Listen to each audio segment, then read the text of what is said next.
Hello friends, જય શ્રી કૃષ્ણ. કેમ છો તમે બધા? મજામાં? આશા રાખું છું કે તમે બધા મજામાં હશો. આજની લંચ થાળીમાં બનાવવા છે મારે ભાતના ભજીયા અને પાપડનું શાક. તો સૌ પહેલાં તો લોટ બાંધી લીધો છે. લોટને રેસ્ટ આપવો પડે એટલે હું પહેલાં જ બાંધી લઉં છું. હવે ભાતના ભજીયાની પહેલાં તૈયારી કરી લઈ. તો એક વાટકો એક ભાત હતા, એમાં મેં 2 થી 3 ચમચી ચણાનો લોટ નાખ્યો છે, બધા બેઝિક મસાલા, ખટાશ ગળાશ અને અજમો નાખ્યો છે, આખા ધાણા નાખ્યા છે, કોથમરી નાખી છે. અને મેં આમાં છે ને ખાવાના સોડા નથી નાખ્યા, કારણ કે ભાતના ભજીયા કરીને એટલે એ સોફ્ટ જ બને છે એટલા માટે. અને તેલ ગરમ મૂકીએ ને ત્યારે આપણે એમાં 2 ચમચી તેલ નાખી દેવાનું. તો વચ્ચે જો એને રેસ્ટ આપું છું અને અહીંયા તેલ મૂકું છું. અને તેલ આવી જાય ને ગરમ થાય ને એટલે આમાં 1 ચમચી તેલ આપણે કીધું એ પ્રમાણે નાખી દેવાનું, એટલે ભજીયા એકદમ સરસ સોફ્ટ બને છે. હવે જો રોટલી પણ થઈ ગઈ છે અને ભાતના ભજીયા ઉતારી લઉં છું.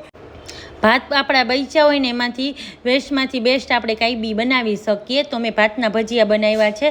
તો જો ભાતના સરસ નાના નાના ભજીયા સરસ ઉતરી ગયા છે અને ખાવામાં બહુ જ સરસ લાગે છે. હવે શાકની તૈયારી કરી લઈ. તો મેં 1.5 ટમેટું લીધું છે, મોટું ટમેટું, અને એની ટમેટો પ્યુરી બનાવી લેવાની છે. અને આદુ મરચાંની પેસ્ટ તો મેં સાથે જ પહેલાં વાટી લીધી છે. હવે સૌ પહેલાં પાપડના શાક બનાવવા માટે 2 પાપડ જોઈશે. તો મેં 2 પાપડ લીધા છે ને મોટી સાઇઝમાં પાપડ છે, એકદમ મરીવાળા.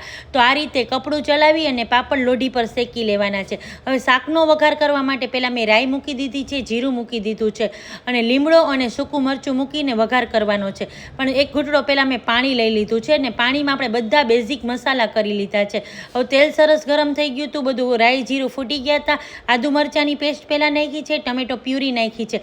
હવે એને એકદમ સરસ થોડું એવું ચલાવી લઈ અને થોડી પાકે ને એટલે તરત જ આપણે આ મસાલો બનાવ્યો ને પાણીવાળો એ જ નાખી દેવાનો છે, એ પાણી. હવે એ થોડું ઉકળે ને એટલે એમાં તરત જ આપણે નાખી દેવાનું છે દહીં. મેં અહીંયા 3 ચમચી દહીં લીધું છે ને ફેટી લેવાનું છે, કારણ કે દહીં નાખીએ ને એટલે શાક સરસ ક્રીમી બને છે, પાપડનું શાક.